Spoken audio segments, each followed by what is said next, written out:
இப்பொழுது கூட கர்த்தருடைய வார்த்தைக்கு நேராக நாம் கடந்து போகலாம்.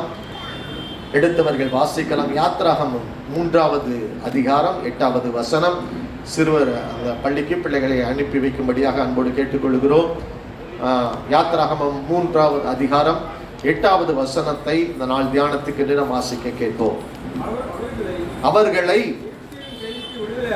எகிப்தியரின் கைக்கு விடுதலையாக்கவும் அவர்களை அந்த தேசத்தில் இருந்து நீக்கி கானானியரும் எகிப்தியரும் எமோரியரும் பெலிஸ்தியரும்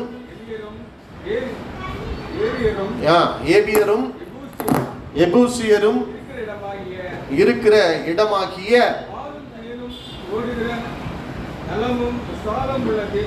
பாலும் தேனும் ஓடுகிற நலமும் விசாலமான தேசத்தில் கொண்டு போய் சேர்க்கவும் நான் இறங்கினேன். ஹல்லேலூயா.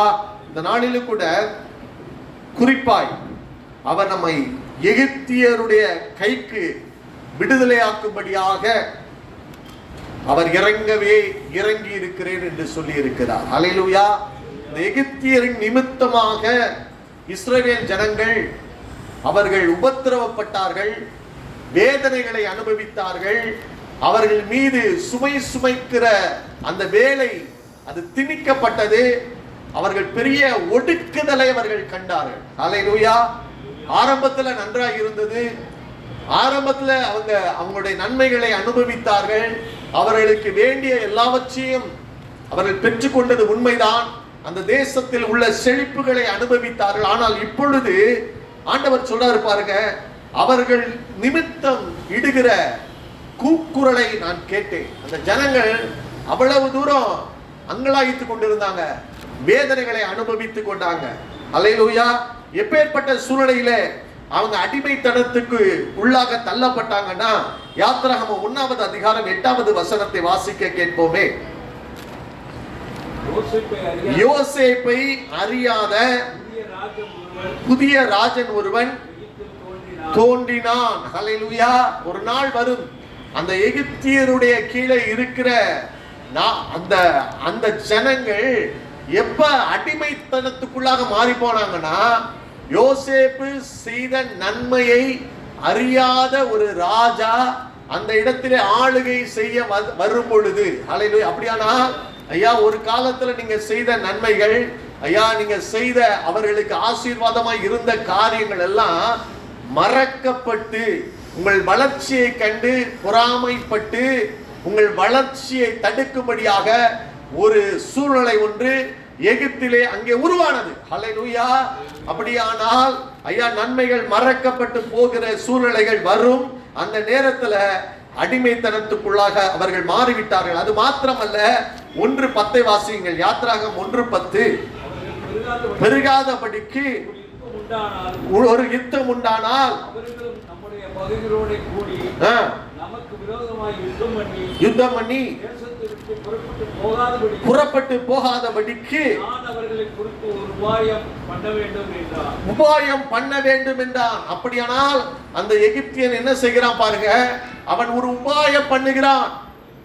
எப்படியாவது இவங்களை ஒடுக்கும்படியாக, எப்படியாவது இவங்க பெருகக்கூடாது என்கிற காரியத்துல, இவங்க தேசத்தை விட்டு போகக்கூடாது என்கிற காரியத்துல, இவங்க வாக்குத்தத்தமான தேசத்துக்குள்ளே நுழையக்கூடாது என்பதை குறித்து அந்த எகிப்தியன் ரொம்ப கவனமாய் இருந்தான். ஹல்லேலூயா. அப்படியானால் இந்த எகிப்தின் வல்லமைகள் இன்றைக்கு நம்மையும் அப்படித்தான் ஆட்கொண்டு நம்மை அடிமைப்படுத்தி விடுகிறது. ஹல்லேலூயா. இன்றைக்கு கர்த்தர் உங்களுக்கு கொடுக்கப்பட்ட அந்த வாக்குத்தத்தமான ஆசீர்வாதங்களுக்கு நேராக நீங்கள் புறப்பட்டு போகாதபடி இந்த எகிப்து, இந்த உலகமானது பல உபாய தந்திரங்களை கை கொள்ளுகிறது. ஹல்லேலூயா. பல உபாயங்களை செய்து நீங்க ஆசீர்வாதத்தை சுதந்திரித்துக் கொள்ளக்கூடாது. ஹல்லேலூயா. அதனாலதான் ஆண்டவர் எழுதி வச்சிருக்கிறாரு, ஐயா உங்களுக்கு எதிரியான பிசாசானவன் அவன் என்ன செஞ்சுட்டு இருக்கானா, எவனை விழுங்கலாமோ என்று வகை தேடி சுற்றி திரிந்து கொண்டிருக்கிறான். ஹல்லேலூயா. நீங்க எப்படி தேவனுடைய ஆசீர்வாதத்தை சுதந்திரித்துக் கொள்ளக்கூடாது. கர்த்தர் வைத்திருக்கிற ஏதேன் தோட்டத்தை விட்டு நீங்க எப்படியாவது வெளியேறணும். ஹல்லேலூயா. எப்படியாவது தேவனுடைய ஆசீர்வாதங்களை நீங்க சுதந்திரித்துக் கொள்ளக்கூடாது என்று சொல்லி அடிக்கடி என்ன செய்யறானா, சில உபாயங்களை, சில தந்திரங்களை அவன் பயன்படுத்தி கொண்டே இருக்கிறான். ஹல்லேலூயா. இவன் இந்த வலையில சிக்கி கொண்டா கடைசி வரைக்கும் இவங்களுக்கு அடிமையா இருந்து விடுவான். அப்படித்தான் அந்த எகிப்து கிரியை செய்கிறது. ஹல்லேலூயா. ஆனா அதுல 430 வருஷம் இந்த ஜனங்கள் அடிமைத்தனத்துக்குள்ள இருக்கிறாங்க. நான் ஒரே ஒரு காரியத்தை பார்த்தேன். ஒரே ஒரு மனிதன் மாத்திரம் அந்த அடிமைத்தனத்திலிருந்து விலக்கி தன்னை தப்புவித்துக் கொண்டான். ஹல்லேலூயா. அந்த மனிதனுடைய காரியம் என்ன? இன்றைக்கு நான் சொல்லுகிறேன், இந்த உலகமானது தந்திரமாய் உங்களை எப்படியாவது விழுங்கலாமோ என்று உங்கள் ஆசீர்வாதத்தை நீங்கள் பெற்றுக்கொள்ள கூடாதபடி, நீங்கள் புறப்பட்டு செல்லாதபடி, அந்த பாலும் தேனும் ஓடுகிற அந்த நலமான தேசத்துக்குள்ளே நீங்கள் பிரவேசிக்க கூடாதபடி ஏதோ ஒரு உபாய தந்திரங்களை உங்களுக்கு முன்பாக வைக்கிறது. ஆனா இதிலிருந்து தப்பித்துக் கொண்ட ஒரு மனிதன் தான் மோசே. ஹல்லேலூயா. அவன் நீங்க நல்லா அவனுடைய வாழ்க்கையை நீங்க படித்து பாருங்க. அவன் எகிப்தில் இருக்கிறதை பார்க்கிலும் ஐயா வனாந்திரத்திலே இருக்கிறதே எனக்கு போதும் சொல்லி எகிப்தை விட்டு புறப்பட்டு போனான் என்று வேதத்தில் தெளிவாய் எழுதப்பட்டிருக்கிறது. ஹல்லேலூயா. அப்படியானால் அந்த மோசேயுடைய வாழ்க்கையில காணப்பட்ட ஒரு சில காரியங்களை தான் உங்களுக்கு முன்பாக இன்றைக்கு நான் செய்தியாய் நான் வைக்க விரும்புகிறேன். நீங்கள் எடுத்தவர்கள் வாசிக்கலாம். எபிரேயர் 11வது அதிகாரம் 24வது வசனம்.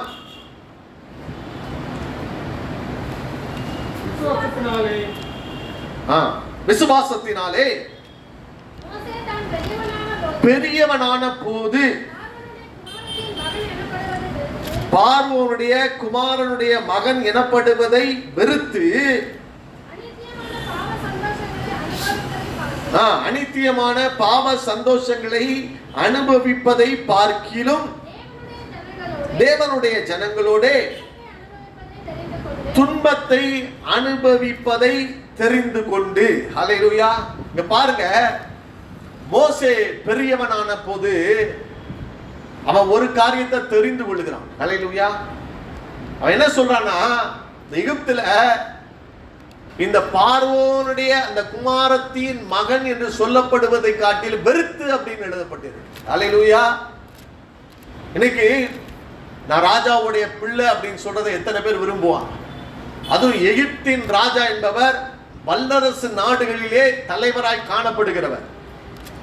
ஆனா ஏன் இந்த மோசே தப்புவிக்கப்பட்டானா, அவன் வெறுக்க வேண்டியவைகளை வெறுத்தான். ஹல்லேலூயா.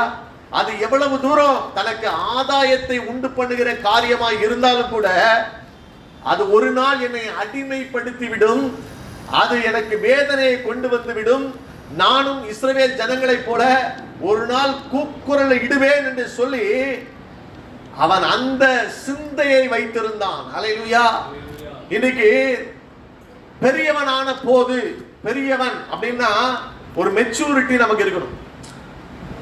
சிலவங்க சொல்லுவாங்கல்ல, வயசுக்கு ஏற்ற மெச்சூரிட்டி வந்து இல்லை. பெரியவன் என்று எதை கொண்டு சொல்லுகிறோம்? 1 கொரிந்தியர் 13வது அதிகாரம் 11வது வசனத்தை வாசித்து பாருங்கள். 1 கொரிந்தியர் 13:11. நான் குழந்தையாக இருந்தபோது குழந்தையை போல பேசினேன், குழந்தையை போல சிந்தித்தேன், குழந்தையை போல யோசித்தேன், புருஷனான போதோ ஒளித்து விட்டேன். ஹல்லேலூயா. அப்படியானா ஐயா, குழந்தையா இருக்கும் போது எனக்குரிய யோசனை வித்தியாசம், எனக்குரிய சிந்தனை வித்தியாசம், எனக்குரிய அறிவு வித்தியாசம். ஆனா நான் வளர்ந்துட்டேன்னா எனக்கு ஒரு மெச்சூரிட்டி வேணும். ஹல்லேலூயா. எனக்கு தெரியணும் நல்லது எது கெட்டது எது அப்படின்ற பகுத்தறிகிற ஒரு ஞானத்தை உடையவனா இருக்க வேண்டும். குழந்தைக்கு தெரியாது நெருப்புல கையை வச்சா சுற்றுன்னு சொல்லி. குழந்தைக்கு தெரியாது இந்த ரோட்டை எப்படி கிராஸ் பண்ணணும்னு சொல்லிட்டு. ஹல்லேலூயா. அதே போல ஆவிக்குரிய வாழ்க்கையிலே ஐயா நம்ம குழந்தைகளா இருந்து விடக் கூடாது. ஹல்லேலூயா. நீங்க குழந்தைகளா இருந்தீர்கள் என்றால் கடைசி வரைக்கும் ஐயா இந்த உலகத்தை ஜெயிக்க முடியாது. ஒரு நாளில நீங்கள் ஐயா ஆலயத்துக்குள்ளதான் வருவீங்க, ஆனா அடிமைப்பட்டு வேதனையிலே கூக்குரல வேண்டிய நேரங்கள் வந்துவிடும். ஹல்லேலூயா. குழந்தை என்ன செய்யும்? வாசித்து பாருங்கள். 2 பேதுரு 2வது அதிகாரம் 3வது வசனத்தை வாசிக்க கேட்போமே. சாரி, 1 பேதுரு 2:3 வாசிங்க. 1 பேதுரு 2:3.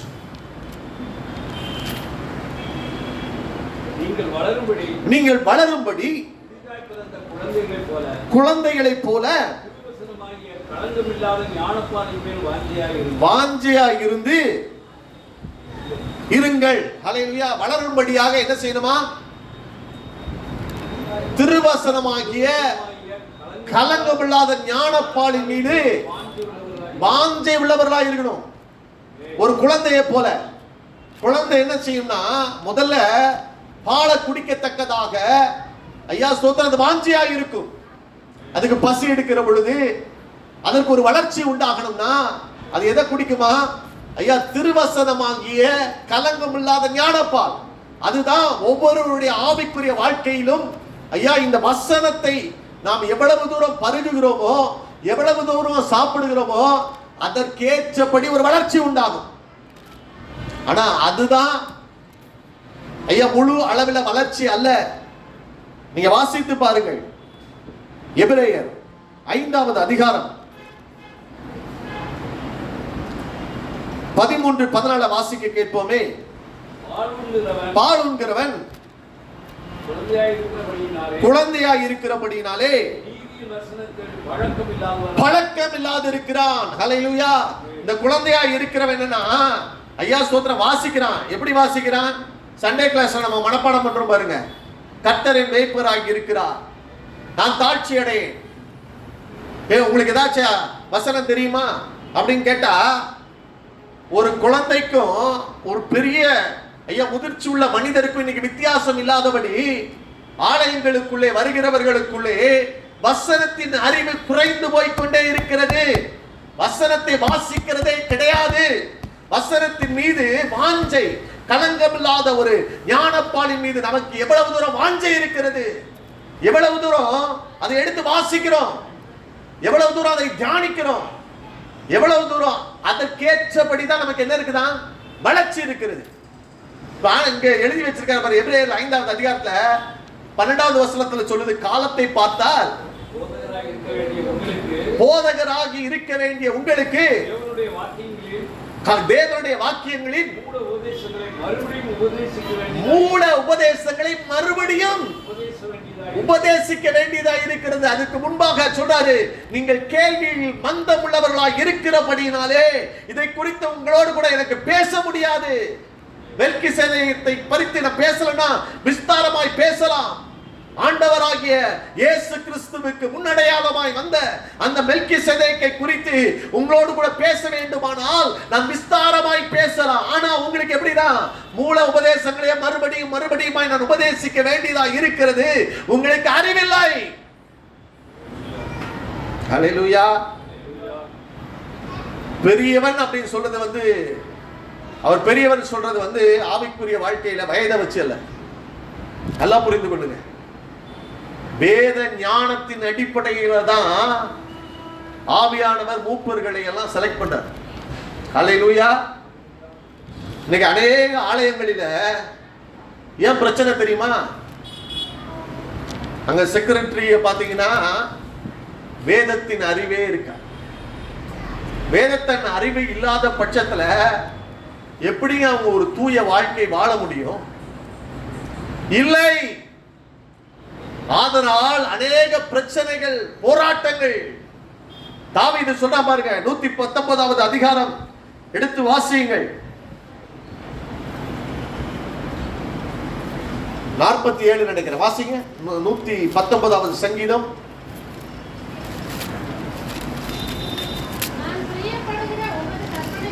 97வது வசனம். 97வது வசனத்திலிருந்து வாசிங்க. வேதத்தில் எவ்வளவு பிரியமாக இருக்கிறேன், நாள் முழுவதும் அது என் தியானம். ஹல்லேலூயா. அது தியானமா இருக்குது. தொடர்ந்து வாசிங்க. என்னை என் சத்துருக்களிலும் அதிக ஞானம் உள்ளவனாக்குகிறீர், அவைகள் என்றைக்கும் என்னுடனே இருக்கிறது. தியானமாய் இருக்கிறபடினாலே போதித்தவர்கள் எல்லாரிலும் அறிவுள்ளவனாய் இருக்கிறேன். 100 வாசிங்க.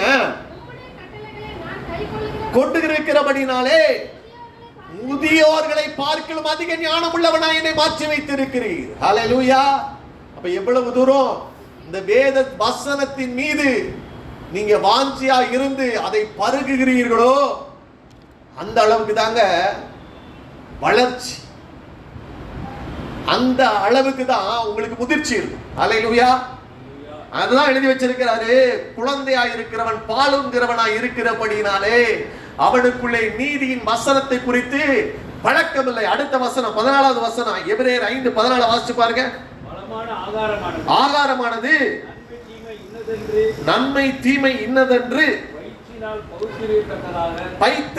பயிற்சியினாலே பகுத்தறியத்தக்கதாக முயற்சி செய்யும் ஞானேந்திரங்களை உடையவர்களாகிய பூரண வயதுள்ளவர்களுக்கே தகும். இவங்க நன்மை தீமை இன்னது என்பதை பயிற்சினாலே, அந்த வசனத்தை பயிற்சி பண்ணினதினாலே அவங்களால ஈஸியா டிசைன் பண்ணிக்கிடுவாங்க. ஹல்லேலூயா. இது நன்மை, இது கெட்டது. ஹல்லேலூயா. அப்படின்னு அனுபவம் உள்ளதா சொல்லுவாங்க. நீங்க அந்த தங்க கடைக்காரங்கிட்ட போய் நீங்க கோல்டை கொடுக்கும் போது அவங்க பார்த்த உடனே அவங்க அனுபவம் உள்ளவர்களா இருந்தா இது வந்து சுத்தம் உள்ளது கிடையாது, இது சுத்தமுள்ள தங்கம் அப்படின்னு சொல்லிட்டு பார்த்த பார்வையிலே அவங்களால கண்டுபிடிக்க முடியும். ஹல்லேலூயா. அப்ப இந்த வசனத்தின் அடிப்படையிலே ஒருத்தன் வாழ்ந்து தன்னை பயிற்சி ஏற்படுத்தி கொண்டிருப்பவனா இருந்தா ஐயா அவங்க நடக்கையை வச்சு கண்டுபிடிச்சிருவாங்க. இவங்க வந்து சரியான வளர்ச்சி, இவங்க இன்னும் வளர்ச்சிக்குள்ள வரல. ஹல்லேலூயா. நம்ம தான் என்ன செய்யணும்னா, முடி நரைச்சிருச்சுன்னா ஐயோ அவங்க வயதானவங்களா இருப்பாங்களா, அவங்க ரொம்ப வயசுள்ளவங்க இருக்காங்க அப்படின்னு சொல்லிட்டு அப்படி கால்குலேட். ஆனா ஆண்டவருடைய கால்குலேஷன் அப்படி கிடையாது. யோபுல சொல்றார் பாருங்க, யோபு எடுத்துக்கொள்ளுங்கள். யோபுடைய அதிகாரம் எல்லாம் எழுதி வச்சேன், சின்னதாங்க. 32:9 வாசிங்க. யோபு 32:9. பெரியோர் எல்லாம் ஞானிகளும் அல்ல, முதியோர் எல்லாம் நீதியை அறிந்தவர்களும் அல்ல. ஹல்லேலூயா. பெரியோர்கள் எல்லாம் ஞானிகளும் அல்ல. ஹல்லேலூயா. இப்ப வயது ஒரு கால்குலேஷன் கிடையாது. எதுதான் நீ எவ்வளவு தூரம் இந்த வேதத்தை நன்றாய் படித்து பயிற்சி செய்து ஞானேந்திரம் உடையவர்களாய் இருக்கிறீர்களோ அப்பதான் நன்மை தீமை இன்னதென்று சரியாய் பகுத்தறியத்தக்கதா. அதனாலதாங்க மோசே பெரியவனான போது 2 பேர் சண்டை போட்டுக்கிட்டு இருக்காங்க. ஒரு எகிப்தியனும் இன்னொரு எகிப்தியனும் சண்டை போட்டுக் கொண்டு இருக்கிறார்கள். அநியாயம் செய்தவனை கொன்று விடுகிறான். அவனால பொறுக்க முடியல. ஹல்லேலூயா. அதுதான் பெரியவனாய் இருக்கிறதற்கு அடையாளம். ஹல்லேலூயா. தீமையை சகிக்க முடியவில்லை. ஹல்லேலூயா. அதுதான் சொல்றாங்க, அவன் அப்போஸ்தலன் அல்ல, அல்லாதவனை அப்போஸ்தலன் சொல்லுகிறத அவனால சகிக்க முடியாது. ஏன்னா அவனால டிசைன் பண்ண முடியும். வேதம் இப்படி இல்ல சொல்லுகிறது, சத்தியம் இப்படி இல்ல சொல்லுகிறது, ஆனா இவங்க வாழ்க்கை அப்படி இல்லை. ஹல்லேலூயா. அவர்கள் கனிகளினாலே அவர்கள் அறிவீர்கள். ஹல்லேலூயா. அறிய தெரியணும் எது உண்மை எது பொய். இனி பேசுறதை வச்செல்லாம் நம்ம ஒரு காலமும் கண்டுபிடிக்க முடியாது. நான் கூட 1000 வார்த்தைகளை பேசலாம், ஆனா என் வாழ்க்கையின் நடக்கையை சரியாய் வாழ தெரிந்திருக்க வேண்டும். அதுதான் எனக்கு பலனை கொண்டு வந்து விடும். ஹல்லேலூயா. அதுதான் வந்து ஐயா மோசே பாருங்க, அவன் பெரியவனான போது எதை தெரிந்து கொள்ளணும், எதின் மேல் நான் நோக்கமா இருக்கணும், எது எனக்கு அதிக பாக்கியம், எதை நான் உறுதியாக பிடித்துக் கொள்ளணும்னு ஒரு பெரிய நம்பிக்கை அவனுக்குள்ள இருந்துச்சு. நம்ம எதை பிடிச்சிட்டு இருக்கோம்? பார்வோனுடைய குமாரத்தின் மகன் என்பதை வெறுத்தான். ஹல்லேலூயா. சில நேரங்கள்ல விசுவாசத்துக்காக எத்தனையோ சோதனைகளை சந்திக்க வேண்டியது வரும். நமக்கு ரொம்ப இருக்காது. நம்ம என்ன பாரம்பரியத்துல இருந்து கிறிஸ்தவ குடும்பங்கள்ல நம்ம பிறந்து வளர்ந்தவங்களா இருக்கலாம். ஆனா இது ஆபிரகாமுடைய வாழ்க்கையில எடுத்து பாருங்க. அவனுடைய தொடக்கம் இங்க இருந்துச்சுன்னா அவங்க எல்லாம் வந்து சிலை செய்கிற ஒரு குடும்பத்திலிருந்து, தேராகினுடைய குடும்பம் சிலை செய்கிற குடும்பம். அங்க இருந்த ஆண்டவர் சொல்றாரு, உன் தேசத்தையும் உன் இனத்தையும் உன் தகப்பன் வீட்டையும் விட்டு நான் உனக்கு காண்பிக்கும் தேசத்துக்கு போ. வெறுக்க வேண்டியது இருந்துச்சுங்க. நம்ம விடுவோமா? யோசித்து பாருங்க. அசையா சொத்து, அசைகின்ற சொத்து, நிறைய சொத்துக்கள் இருக்கும், அவருடைய பூர்வீக காரியங்கள் இருக்கும். ஆனா ஆண்டவர் சொன்ன மாத்திரத்துல, சத்தத்தை கேட்ட மாத்திரத்துல கிளம்பிட்டாங்க. அல்லேலூயா. கிளம்பி போனான். ஆனா என்ன தவறு செஞ்சான் தெரியுமா? தேராகும் அவளோடு கூட போனான். இதனால என்ன தெரியுமா? தேராகு மறிக்கிற வரைக்கும் அவன் ஆரோனிலே போய் குடியிருந்தான். நல்லா புரிஞ்சுக்கோங்க. இந்த கானான் தேசத்துக்கு ஆண்டவர் அனுப்புனாரு. ஆனா ஆரோன்றது வந்து எக்ஸாக்டா ஆப்போசிட் டைரக்ஷன் இருக்குது. இந்த கானான் தேசத்துக்கு மேப்பை பாத்தீங்கன்னா அது எக்ஸாக்டா ஆப்போசிட் தேசத்துல இருக்குது. ஹல்லேலூயா. அப்படியானால் தேவன் சில காரியங்களை உங்களை விட்டு அகற்ற வேண்டும் என்று நினைப்பார், சில காரியங்களை வெறுக்க நினைப்பார். ஆனா வெறுத்தாதான் சில காரியங்களை ஐயா நீங்க அச்சீவ் பண்ண முடியும். சில இடத்தை விட்டு போன்னு சொல்லுவார் ஆண்டவர். ஆனா நம்ம எல்லாம் என்ன செய்வோம் தெரியுமா? ரொம்ப இறக்க வைப்போம். சவுலுடைய வாழ்க்கையில் அவன் அழிவுக்கு காரணம் அதுதான். அந்த இடத்திலிருந்து வருகிற ஒரு ஆசீர்வாதத்தையும் நீ எடுக்க கூடாது, அது சபிக்கப்பட்டதுன்னு சொன்னாரு. சவுல் என்ன செஞ்சாரு? ரொம்ப இறக்கப்பட்டு, ரொம்ப ஆசைப்பட்டு, ஐயா ஸ்தோத்திரம், அதெல்லாம் எடுத்து வச்சான். கடைசியில் அவனுடைய அழைப்பை, தேவன் வைத்திருக்கிற நோக்கத்தை அவன் நிறைவேற்றாமல் போனான் என்று வேதம் சொல்லுகிறது. ஹல்லேலூயா. பாருங்க ஐயா ஸ்தோத்திரம். அதனாலதான் ஆண்டவர் சொன்னார், லூக்கா 14:26 வாசித்து பாருங்கள்.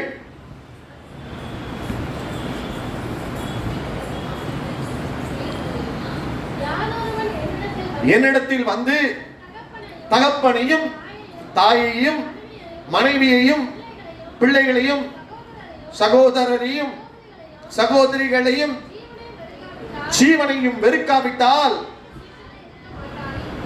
என்னதான் எனக்கு சீஷனாய் இருக்க மாட்டான். வெறுக்கணும். இல்லாட்ட ஆண்டவர் என்ன சொல்றாருன்னா, எனக்கு சீஷனாய் இருக்க முடியாது. தன் ஜீவனையும் வெறுக்காவிட்டால். நான் சொல்றேன், டேவிட் லிவிங்ஸ்டன் அப்படின்ற ஒரு மிஷனரி வாழ்க்கையை குறித்து இப்படி நான் கேள்விப்பட்டு இருக்கிறேன். அவருடைய அந்த அடக்க ஆராதனையில ஒரு மிலிட்டரி பெரேடோட அவங்க சொந்த தேசத்துல அவரை அடக்கம் பண்ண எல்லாம் எடுத்துக்கொண்டு போயிருந்தாங்க. அவர் ஆப்பிரிக்கா தேசத்துக்கு மிஷனரியாய் அனுப்பப்பட்டு அந்த கருப்பரின மத்தியிலே ஐயா கர்த்தருடைய பணியை செய்தவர் தான் இந்த டேவிட் லிவிங்ஸ்டன். அப்ப ஒரு ஒரு மனிதன் நின்று அழுது கொண்டு இருந்தார்.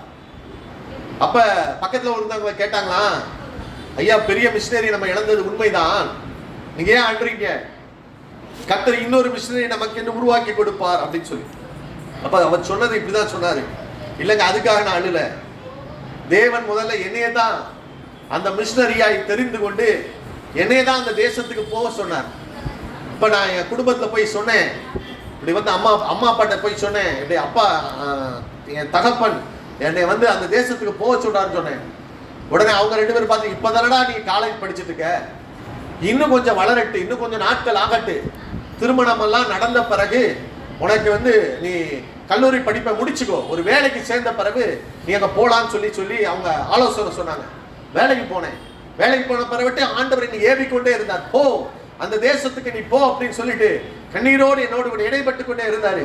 திருப்பி போய் சொன்னேன். அவங்க சொன்னாங்க, டேய் இப்பதானடா வேலைக்கு சேர்ந்திருக்க, உனக்கு ஒரு குடும்பம்னு வந்துருச்சுன்னா நீ கூலிய போய் செய்யறதுக்கு வசதியா இருக்குங்கடா அப்படின்னு சொல்லி என்னைய ரொம்ப சொன்னது நிமித்தம் நான் அடுத்து என்ன சொன்னேன்னா, சரின்னு சொல்லிட்டு திருமண காரியத்துக்கு ஒத்துக்கொண்டேன். திருமணம் முடிஞ்சிச்சு. திருமணம் முடிஞ்ச உடனே நான் ஆண்டவர் திரும்பவுமாய் என்னை ஏவினதுனால என் மனைவிட்ட போய் சொன்னேன், அப்பா என்னை ஆண்டவர் இப்படி ஏவிக்கொண்டே இருக்கிறார். நான் போனது அவங்க சொன்னாங்க, இப்பதானங்க உங்களுக்கு திருமண காரியங்கள்லாம் முடிஞ்சிருக்கு, இங்க என்ன நீங்க ஊழியமா செய்யல, ஊழியம் தானே செஞ்சுட்டு இருக்கீங்க, சபையோட சேர்ந்து ஊழியம் தானே செஞ்சுட்டு இருக்கீங்க, அதை நல்லா பண்ணுங்க, கர்த்தர் உங்களை ஆசீர்வதிப்பார் அப்படின்னு சொல்லிட்டு அப்படியே என்னை உட்கார வச்சுட்டாங்க. இன்னைக்கு டேவிட் லிவிங்ஸ்டன் ஆண்டவர் அனுப்பி இருந்தார். இன்றைக்கு ஆப்பிரிக்கா தேசத்தை கலக்கும்படியாக, இன்றைக்கு அவர் மரணத்துல ஒரு ராணுவ மரியாதையோடு அடக்கம் பண்ணும்படியாக தேவன் அவரை உயர்ந்த இடத்துல கொண்டு போயிட்டாரு. இன்னைக்கு நான் தேவனுக்காக எதையும் செய்யாம, என் குடும்பத்து நிமித்தம், என் சொந்தங்களின் நிமித்தம், என்னுடைய உறவினர்கள் நிமித்தம் இன்னைக்கு நான் நெருக்கப்பட்டு நிராகரிதியாய் நான் நின்று கொண்டு அழுது கொண்டு இருக்கிறேன் என்று சொன்னார். தேவன் எனக்கு வைத்து விட்ட அழைப்பை நான் இழந்து போனேன் என்று சொன்னார். ஹல்லேலூயா. அதனால தான் ஆண்டவர் சொன்னாரு, இந்த காலத்தில் நீ மௌனமாய் இருந்தால் ரட்சிப்பு வேறே வழியாய் வரும், நீயும் குடும்பமும் அழிவீர்கள். ஐயா, கர்த்தர் இன்னொருவரை எழுப்ப ராஜ மேன்மையை உனக்கு கொடுத்திருக்கிற நேரத்துல அதை பயன்படுத்துவதற்கு ஐயா சொல்ற ஏதாவது ஒரு வழியிலே கர்த்தருக்காக கர்த்தர் நியமித்த ஓட்டத்தை ஓடுவதற்கு ஐயா வெறுக்க வேண்டியவைகளை வெறுக்கத்தான் நீ செய்ய வேண்டும். ஹல்லேலூயா. எதையும் ஒரு காரியத்தை வெறுக்காம ஊழியம் செய்ய முடியாது. ஹல்லேலூயா. தன் ஜீவனையும் நீ வெறுக்க ஆயத்தமாய் இருக்காவிட்டால் நீ ஊழியம் செய்ய முடியாது. உன் சொந்தங்களை வெறுக்க நீ ஆயத்தமாய் இருக்காவிட்டால் நீ ஊழியம் செய்ய முடியாது. தேவன் உனக்கு என்று நியமித்த ஓட்டத்தை ஒன்று வைத்திருக்கிறார். அவங்க 1000 ஓட்டம் இருக்கும். ஒரு ஊழியக்காரர் அப்படி சொன்னாரு, உன் ஓட்டத்தை ஓடு. ஒருத்தர் கீழே விழுந்துட்டானா அவனை போய் தூக்கி எடுக்கணும் நீ போனன்னு வச்சுக்கோ, உன் ஓட்டத்தை நீ இழந்து போயிருவாய். ஹல்லேலூயா. நீ அநேகர் உன் கூட தொடங்கலாம், நீ முடிக்க ஜாக்கிரதையாயிரு. ஹல்லேலூயா. எத்தனையோ பேர் விழுந்து போயிட்டாங்க, எத்தனையோ பேர் தடம் புரண்டு போயிட்டாங்க, எத்தனையோ பேர் வேற ஒரு ட்ராக்ல ஓடிக்கிட்டு இருக்காங்க. ஆனா உனக்கு நியமித்த ஒரு ஓட்டம் இருக்கிறது. ஹல்லேலூயா. அதை உண்மையாய் ஓட வெறுக்க வேண்டியவைகளை வெறுக்க வேண்டும். ஹல்லேலூயா. ஒரு ஓட்டப்பந்தயம் ஓடுறான், அவன் எவ்வளவு தூரம் தன் சரீரத்தை ஒடுக்கி கீழ்படுத்திட்டு ஓடுறான் தெரியுமா? இப்ப செஸ்ல பிரக்னாந்த் இருக்காங்க, அவன் அவார்டு வாங்குறான். அவன் மற்றவங்கள மாதிரி சொந்தங்கள் வீட்டுக்கு போயிட்டு இருப்பான்னு நினைக்கீங்க? மற்றவங்க மாதிரி உறவினர்கள் ஃபங்க்ஷனுக்கு போயிட்டு இருப்பான்னு நினைக்கீங்க? டெய்லி அவன் பண்ண வேண்டிய பிராக்டிஸ சரியா பண்ணலன்னா இன்னொரு காம்படிட்டர் ரெடியா இருக்கான் அவனை மேற்கொள்ளுவதற்கு. ஒரு நாள் என் ஸ்கெடியூல் இதான், இந்த ஸ்கெடியூலை நான் கரெக்டாக நான் ஃபாலோ பண்ணும். எனக்கு உடம்பு சரியில்லைனாலும் சரி, உடம்புக்கு சரியா இருக்குனாலும் சரி, என் ஃபிட்னஸை நான் மெயின்டைன் பண்ணி என் காரியத்தை நான் கவனமாக இருந்தால் மாத்திரமே ஐயா அந்த பதக்கத்தை நான் வெல்ல முடியும். ஹல்லேலூயா. சும்மா ஓடுறவங்க ஓடிக்கிட்டு போலாம், பின்னாடி ஏதோ ஒரு நிலையை அச்சீவ் பண்ணிட்டு போலாம். ஆனால் நான் ஒரு சாதனையாளராய் ஆண்டவருக்காக நான் முன்னின்று செயல்பட வேண்டுமானால் தியாகம் விளக்கரையும் இல்லாமல் ஊழியம் இல்லை. ஹல்லேலூயா. எல்லா விதத்திலும் எல்லா விதத்திலும் நீ பாருங்க, டாப் டாப் லெவல்ல வந்து சிஇஓஸ் பாருங்க, இப்படி சொல்லுவாங்க, ஒரு வாத்து மிதக்கணும்னா அடியில கால் அடிச்சுட்டு இருந்தா தான் மிதக்க முடியும். அது கொஞ்சம் கால் அடிக்கிறத நிப்பாட்டிட்டா அது மூழ்கி போயிடும். அதே மாதிரிதான் மறைவிலே செய்யப்பட்ட பயிற்சிகள், மறைவிலே செய்யப்பட்ட உழைப்புகள், மறைவிலே செய்யப்பட்ட தியாகங்கள், இவைகள் தான் ஒரு மனுஷனை மேலுக்கு உயர்த்துகிறது. நம்ம பார்க்கிற மாதிரி அவன் கோட் சூட் போட்டு போறான், அவன் காரை எடுத்துட்டு போறான், காரை எடுத்து போறான், அத்தனை மணி நேரம் அவன் உழைத்தால் மாத்திரமே இருக்க முடியும். நம்மளால ஒரு சர்ச்சுக்கே கரெக்டா இங்க வர முடியலையே. ஒரு ஆபீஸ்க்கு எப்படிங்க நம்ம கரெக்டா இங்க போவோம்? குழந்தைத்தன கிறிஸ்தவர்கள், ஹல்லேலூயா, அவங்களுக்கெல்லாம் டிசிப்ளின் குழந்தைத்தனத்துக்கு தாங்க சொல்லணும். ஆனா ஒரு மெச்சூரிட்டி ஒரு மனுஷனுக்கு சொல்லணும் அவசியம் கிடையாது. கைகளை உயர்த்தி ஆராதிங்கன்னு சொல்லணும் அவசியம் கிடையாது. அவனுக்குள்ளே அந்த மெச்சூரிட்டி இருக்கும், அந்த தேவ அன்பு இருக்கும், அந்த டிசிப்ளின் இருக்கும், அந்த ஒழுக்கம் இருக்கும். ஹல்லேலூயா. அவனை தேவன் நம்புகிற படியினாலதான் தேவன் அவன் கையில ஒரு பணியை கொடுக்கிறாருங்க. அவன் உண்மை உள்ளவன் என்று எண்ணி தேவன் அவன் கையிலே ஊழியத்தை, இந்த கனமான ஊழியத்தை, ஐயா இது கனமான ஊழியம். ஹல்லேலூயா. எப்படி வாழ்ந்துக்கலாம், எப்படி இருந்துக்கலாம், சொகுசா வந்துட்டு 2 வார்த்தையை கேட்டுக்கலாம், 4 ஜபங்களை பண்ணிக்கலாம், 4 ஜபத்துக்கு வராம போய்க்கலாம். ஆனா கர்த்தர் ஊழியத்தை கொடுத்துடும் எப்படிங்க கொடுப்பாரு? அது அல்ல. நீ விளக்கரையும் செலுத்தி இருக்கிறாயா? வெறுக்க வேண்டியவைகளை வெறுத்திருக்கிறாயா? விட வேண்டியவைகளை விட்டு இருக்கிறாயா? ஹல்லேலூயா. நான் சொல்றேன், நான் வேலை பார்த்த அந்த கம்பெனிலே ஊழியத்தை விடுங்க, என் கூட வேலை பார்த்த ஒருத்தன், அவன் தான் வந்து அந்த பொறுப்புல இருந்தான். அவன் எனக்கு ஜூனியர் தான். ஆனா எதை நம்பி அந்த எஜமான் கொடுத்தார் தெரியுமா? எனக்கு தெரிஞ்சு நான் அந்த இடத்துல இந்த 9 வருஷத்தையும் அவன் 2 தடவை வேணா அவன் சொந்த ஊருக்கு போயிருப்பான். அந்த அளவுக்கு காலையில டைம்னா கரெக்டா 8 மணிக்கு வந்து நிற்பான்.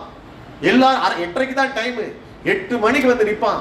எல்லாரும் முடிச்சிட்டு போகும்போது தான் கிளம்புவான். அப்படி இருக்க போய் தாங்க அவன் கையில ஒரு முதலாளித்துவத்தை அவர் கையில கொடுக்கிறாங்க. அவன் பொறுப்புள்ளவன், அவன் நம்பிக்கைக்குரியவன். அவன்கிட்ட கொடுத்தா ஐயா சோத்திரம், இந்த கம்பெனிக்கு நஷ்டம் வராது. தானியேல் அப்படிதான் வச்சாங்க. தானியேலை ஏன் அவனை ராஜாவா மாத்தினான்? அவன் கையில கொடுத்தா அந்த கம்பெனியில ஒரு முன்னேற்றம் வரும். அவன் கணக்கு பார்க்கிறவன். இன்னைக்கு நம்ம கையில கொடுத்த பொறுப்புகள், இன்னைக்கு வெறுக்க வேண்டியவர்களை வெறுக்காதபடியினாலே, விட வேண்டியவர்களை விடாதபடியினாலே, இன்றைக்கு ஸ்தோத்திரம், இன்னைக்கு நம்ம மேல ஒரு இவனெல்லாம் நம்பி ஒரு பொருளை கொடுக்க முடியாது ஒரு மனுஷனே நிதானிக்கிறானா, தேவன் எப்படிங்க?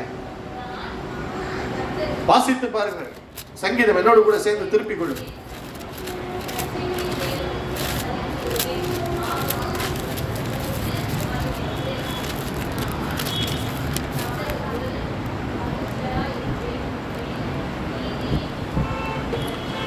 எழுபத்தி 8வது அதிகாரம் 72வது வசனத்தை வாசிங்க.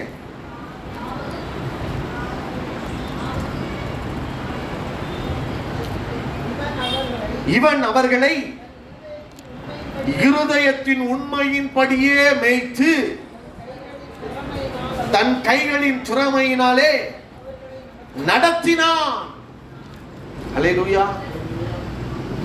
யாரு? தாவீது. கரவலாடுகளின் பின்னாக திரிந்த அவனை நம்முடைய ஜனமாகிய யாக்கோபையும் நம்முடைய சுதந்திரமாகிய இஸ்ரவேலை மேய்ப்பதற்காக அழைத்துக் கொண்டு வந்தார். அவன்கிட்ட காணப்பட்டது என்ன? இருதயத்துல உண்மை, திறமை. 2 வச்சுதான் தாளந்துகளை கொடுக்கிறார் ஆண்டவர். உண்மையும் இருக்கணும், திறமையும் இருக்கணும். நீ உண்மையா இருந்தா திறமை மல்டிப்ளை ஆகும். நான் திரும்பமா சொல்றேன், யார் கையில இன்னொரு தாளந்துக்கு உண்மையா இருந்தாவன், எஜமானுக்கு உண்மையா இருந்தான், 5 தாளந்து 10 தாளந்தா கொடுத்துட்டு போனார். திறமையும் உண்மையும் பார்த்து உன் தாளந்துகளையும் உனக்கு இருக்கிற திறமைகளையும் மெருகூட்டுகிற ஆண்டவர். நீங்க எந்த இடத்துல உண்மையா இருங்க, அந்த இடத்துல உயர்வு இல்லைன்னா நீங்க என்னன்னு கேட்பாரு. அவங்க சம்பளத்தை கூட்டல, அவங்க சம்பளம் ஏமாத்திட்டாங்க. ஏன்?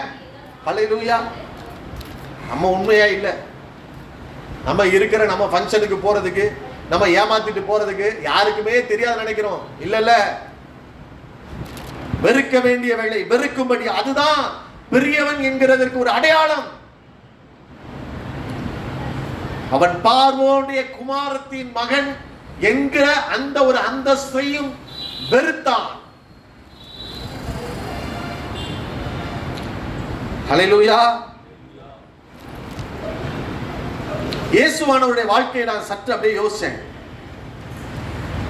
எடுத்து வாசிங்கள். லூக்கா 2:49.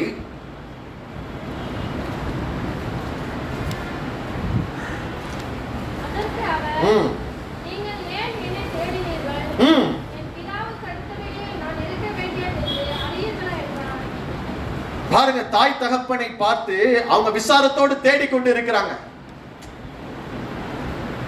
அவர் கேட்கிறாரு, 3 நாள் கழிச்சு கண்டுபிடிக்கிறாங்க. அவருக்குள்ள சரியாய் தெரிந்து, நான் எதுக்காக அழைக்கப்பட்டவன், என் காரியம் என்ன, எதற்கு நான் முக்கியத்துவம் கொடுக்கணும் அப்படின்றத அவர் சரியாய் அறிந்திருந்தார். அல்லேலூயா. அவர் கேட்டார் பாருங்க, எங்கப்பா போயிட்ட? நான் அதுக்கு முந்தின வசனத்துல கேட்பாங்க, உன்னைய நாங்க விசாரத்தோடு தேடணும் இல்லையா? அவர் சொல்றாரு, ஏன் என்னை தேடினீர்கள்? என் பிதாவுக்கு அடுத்த காரியத்துல இருக்க வேண்டியது என்பது அவசியம் அல்லவா? எதுக்கு முக்கியத்துவம் கொடுக்கணுமோ, என் வாழ்க்கையில தேவன் எதற்கு என்னை அழைத்தாரோ அந்த காரியங்களுக்கு முக்கியத்துவம் கொடுக்க கற்றுக்கொள்ளுங்கள். அதனாலதான் போராட்டம் அவங்க பேசும்போது சொன்னாங்க, தேவ சித்தம் தேவ சித்தம், தேவ சித்தம். அக்கிரம செய்கைக்காரரே என்னை விட்டு அகன்று போங்கள். உங்க ஓட்டத்தை நீ சரியா ஓடிக்கிட்டு இருக்கியா? உங்க ஓட்டத்தில் இருந்து உங்களை திசை திருப்பும்படியாக சில பார்வோனின் ஆவிகள், சில எகிப்தின் ஆவிகள் ஐயா ஸ்தோத்திரம் செயல்படும். அது ஒரு நாள் உன்னை அடிமைத்தனத்துக்குள்ள கொண்டு போயிடும். அதைத்தான் நான் சொல்ல வரேன். அதற்கு நம்ம என்ன செய்யணும்? என் ஓட்டம் எதுன்றது எனக்கு சரியாய் தெரிந்திருக்க வேண்டும். ஆனா முதல்ல அவங்க எங்க போய் தேடுறாங்க பாருங்க. 44வது வசனத்தை வாசிங்க.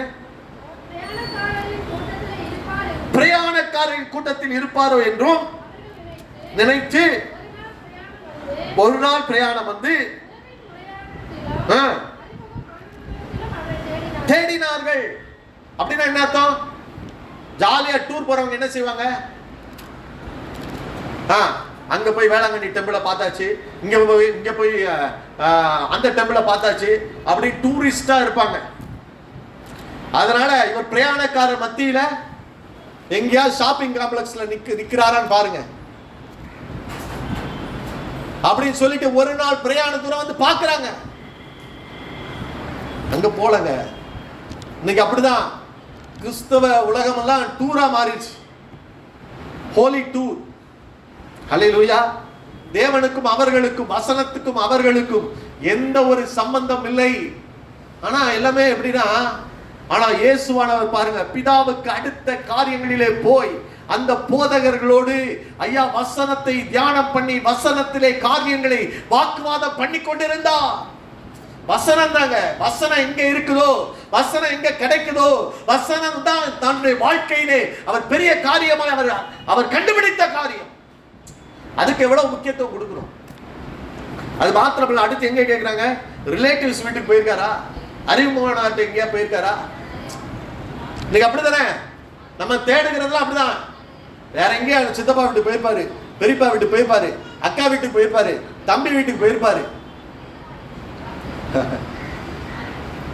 நான் என்ன சொல்றேன்? வெறுக்க வேண்டும். தகப்பனையாவது, தாயையாவது, மகனையாவது, மகளையாவது ஐயா ஸ்தோத்திரம் தன் ஜீவனையாவது வெறுத்துதான் கர்த்தருடைய காரியத்துக்கு நீ முக்கியத்துவம் கொடுக்க வேண்டும். உன்னுடைய அழைப்பை நீ செய்ய வேண்டும்.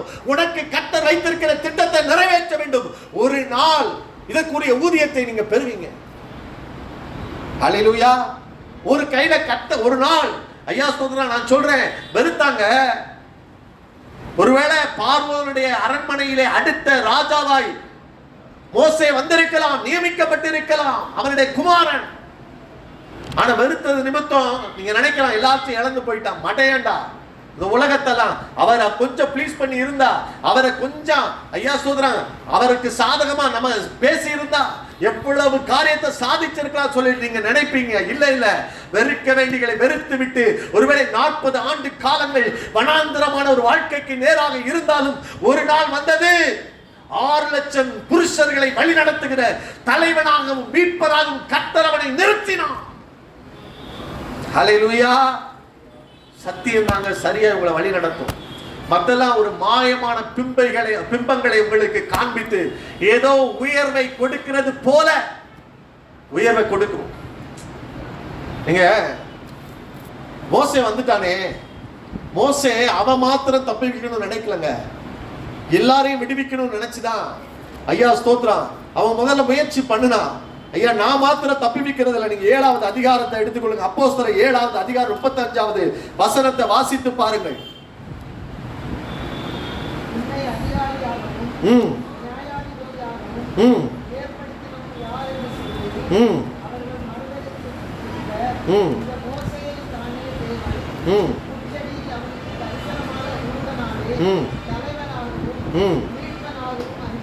ஹல்லேலூயா.